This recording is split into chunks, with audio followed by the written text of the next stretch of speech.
This video is dedicated to the men and women who put themselves at risk every day serving others.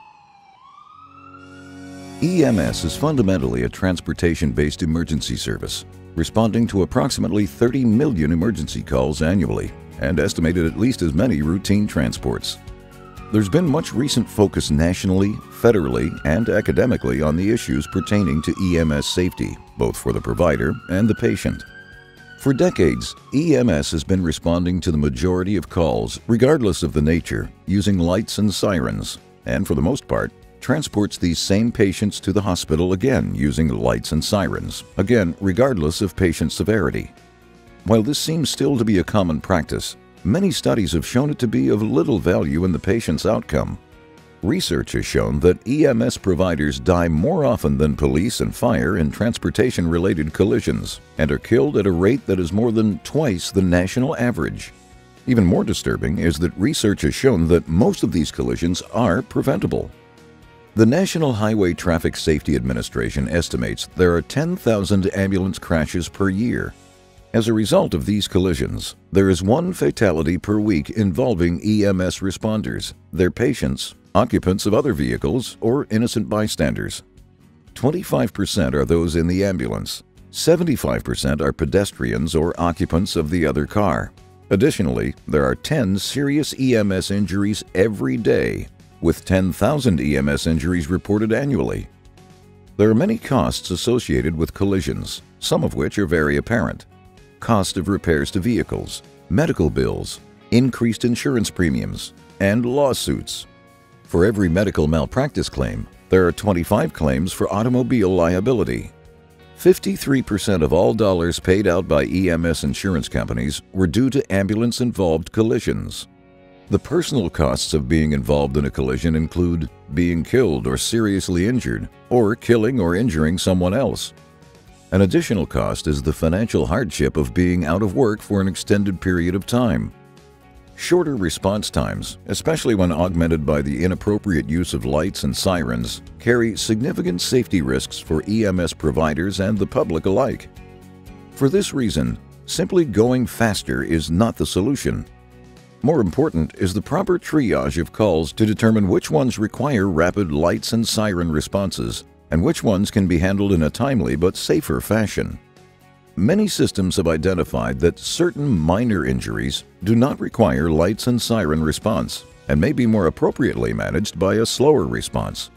The only condition in which rapid EMS response has been shown to consistently improve survival is non-traumatic cardiac arrest. The Emergency Medical Services Outcomes Project identified 7 clinical conditions that account for 65% of all adult EMS transports. Of these conditions, only cardiac arrest, the second least frequent of all of the conditions, appears to require rapid EMS response.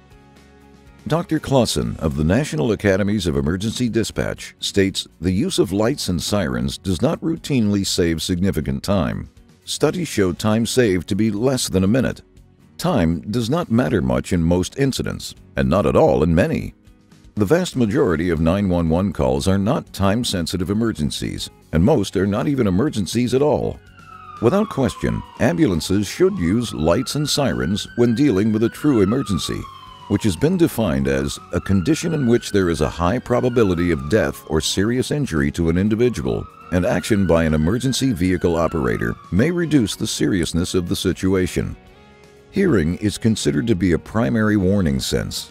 Reaction time to a visual signal has been shown to improve when an audible warning signal is added. To be effective, a siren signal must compete with the masking noise generated by the road, car radios, ventilation fans, other distractors, and must overcome modern sound insulation. To further illustrate the perception that sirens don't do what they are thought to do, the following experiment was conducted on a closed road in a setting reflecting a typical suburban neighborhood. A standard motor vehicle was parked in a stationary position with the engine idling at a stop sign with the windows up. A digital handheld sound meter was used to obtain a baseline noise level in the car. Video cameras were positioned in various locations with a field of vision wide enough to show the driver. We mounted a camera on the hood of the ambulance, facing forward to illustrate the driver's point of view. lines were marked on the street starting at the driver's door at intervals out to a distance of 1,500 feet.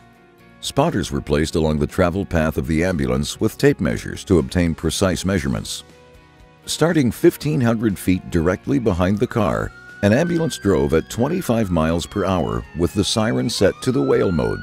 When the driver of the stationary car heard the siren, she raised her hand, and a passenger in the ambulance dropped a weighted marker.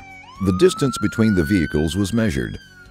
This process was repeated several times utilizing the T3, yelp, and electronic air horn modes of the siren while adding in distractors, including the radio on high volume, air conditioning running, and the driver of the stationary vehicle talking on a cell phone.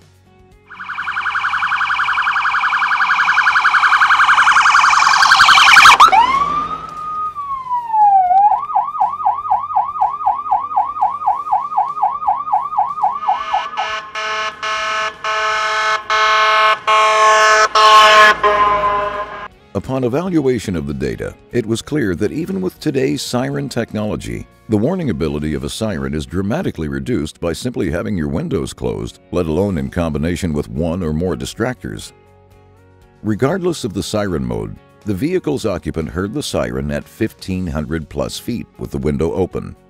With the windows closed, radio on, and driver talking on the cell phone, the warning distance dropped to less than 283 feet. Depending on siren mode.